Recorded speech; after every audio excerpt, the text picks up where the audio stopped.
لوگ نماز نہیں پڑھتے, سبحان اللہ.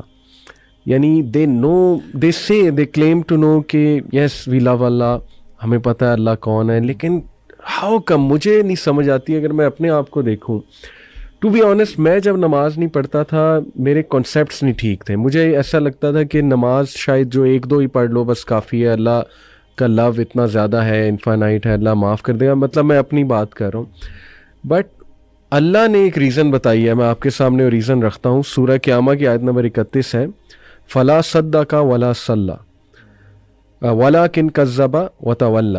اللہ کہتے ہیں کہ مگر اس نے نہ سچ مانا اور نہ نماز پڑھی. میں سمجھتا ہوں کہ کہیں نہ کہیں جو نماز نہیں پڑھ رہا ہے نا, مجھے ایسا لگتا ہے کہیں نہ وہ اس کو شک ہے ایگزیکٹلی کہ پتہ نہیں اسلام ٹھیک ہے کہ نہیں ہے, یا اس کا فائدہ کیا ہے نماز کا. یہ بھی تو ایک شک ہو سکتا ہے نا, کیوں پڑھوں, اتنا ٹائم میں کیوں نکالوں, حالانکہ کیا ٹائم ہے, 15 منٹ پر نماز, 75 منٹ آؤٹ آف 40 منٹ, کیوں نہیں پڑھتے نماز. مجھے نہیں سمجھ آتی, مجھے بڑا دکھ ہوتا ہے. آپ بتائیں, آپ کیسے دیکھتے ہیں اس کو؟ علی بھائی آپ نے نوٹ کیا اسی آیت میں اللہ تعالیٰ کہہ رہے ہیں فلا صدق ولا صلی ولکن کذب وتولی. اللہ تعالیٰ اتنا ہی فرما دیتے ہیں نا کہ وہ سچا نہیں ہے, سچ نہیں بولتا اور نماز نہیں پڑھتا, تو میننگ وڈ بی سفیشینٹ. اللہ نے آگے کیا فرمایا, ولکن کذب وتولی, کہ وہ جھٹلاتا بھی ہے اور منہ پھیر کے چلا جاتا ہے. واٹ ڈز اٹ مین کہ آپ کو مسجد سے نماز کی اذان آ رہی ہے نا, اذان کی آواز آ رہی ہے اور آپ منہ پھیر کے چل دیے ہیں. آپ نے جو بات کی نا کہ ہاں ایسا کیوں کرتے ہیں, اس میں نمبر 1 ریزن ہی ہے کہ اللہ تعالیٰ کا پتہ ہی نہیں ہے. میں فار ایگزامپل ایک کمپنی میں جاب کرتا ہوں, مجھے اپنے CEO کا پتہ ہے, اس کی اتھارٹیز پتہ ہے, وہ کیا کر سکتا ہے, وہ کیا کچھ نہیں کر سکتا. میں کبھی, اور وہ مجھے کہتا ہے کہ I have a meeting with you at this time, اور یہ اس ٹائم پہ, وہ چاہے ٹائم آف ٹائم ہو, whatever the thing is, میں وہاں لازمی پہنچوں گا. کیوں؟ I know his authority, I know about himself, I know about him, اور مجھے آئیڈیا ہے کہ میں اگر نہیں جاؤں گا تو مجھے he will just kick me out of job. اللہ سبحانہ و تعالیٰ کے بارے میں پتہ ہی نہیں ہے. کیوں پتہ نہیں ہے؟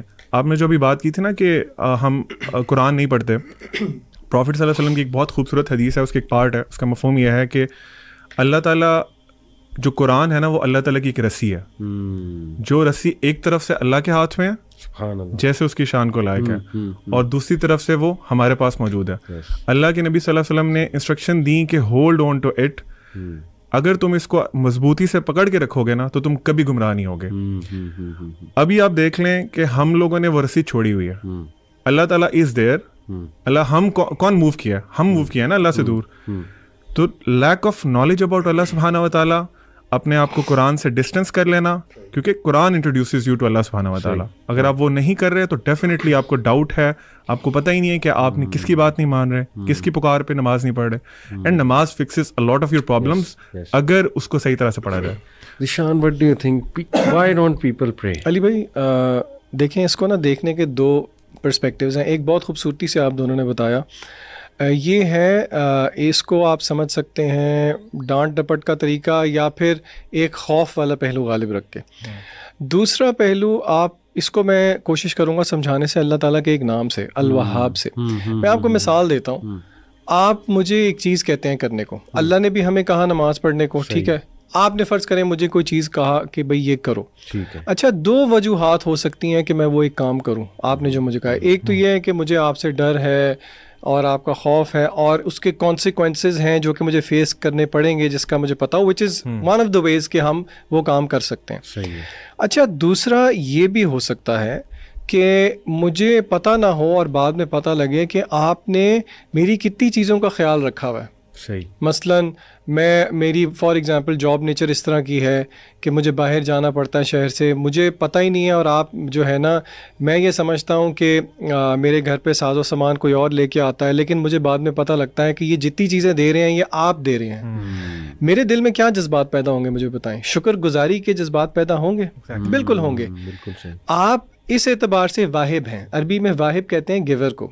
اللہ کا نام ہے الوہاب, یہ سپرلیٹو فارم ہے جس کا مطلب ہے کہ دینے میں بہت زیادہ. بالکل صحیح. اچھا کیا دینے میں بہت زیادہ؟ علماء کہتے ہیں تحفے تحائف دینے میں بہت زیادہ, برکات دینے میں بہت زیادہ, فوائد دینے میں بہت زیادہ.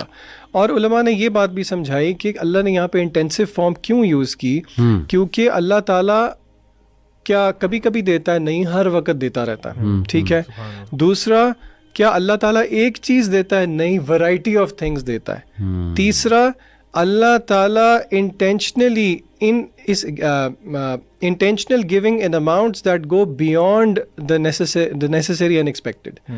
تو اگر بندہ یہی سوچنا شروع کر دے کہ اللہ تعالیٰ کی کتنی مہربانیاں ہیں میرے پہ، تو پھر کیا بندے کو شکر گزاری میں نہیں نفل میں کھڑا ہونا چاہیے؟ جس طرح کہ رسول اللہ صلی اللہ علیہ وسلم سے صحابہ نے پوچھا، یا رسول اللہ آپ کے اگلے پچھلے سارے گناہ معاف ہیں، آپ کیوں اتنا لمبا قیام کرتے ہیں کہ آپ کے پیر بھی میں سوجن آ جاتی ہے؟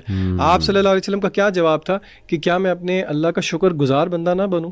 تو دوسرا رویہ نا لوگوں کو یہ بھی سوچنا چاہیے کہ دیکھیں تو صحیح کہ اللہ کی نعمتیں کتنی ہیں. لوگ دنیا کے اندر بچے مر رہے ہیں، آپ کے بچوں کو آپ روز پیار کرتے ہیں. جہاں پہ مہنگائی بڑھتی ہے، لوگوں کے گھر میں 3 ٹائم کے بجائے 2 ٹائم چولہا جلتا ہے، آپ 4-5 دفعہ بھی کھا لیتے ہیں. کیا آپ کو اس چیز کا احساس نہیں ہے؟ تو لوگوں کو یہ بھی دیکھنا چاہیے کہ وی او سم تھنگ بیک ٹو اللہ. اللہ کو ضرورت نہیں ہے، اصل میں یہ میرے اور آپ کا ہی فائدہ ہے. تو یہ زاویہ بھی دیکھنا چاہیے لوگوں. اور اللہ آپ کو بغیر ڈیزرو کیے دیتا ہے، آپ ڈیزرو نہیں کرتے کچھ بھی، اللہ پھر بھی آپ کو دے رہا ہے. بالکل ایسے.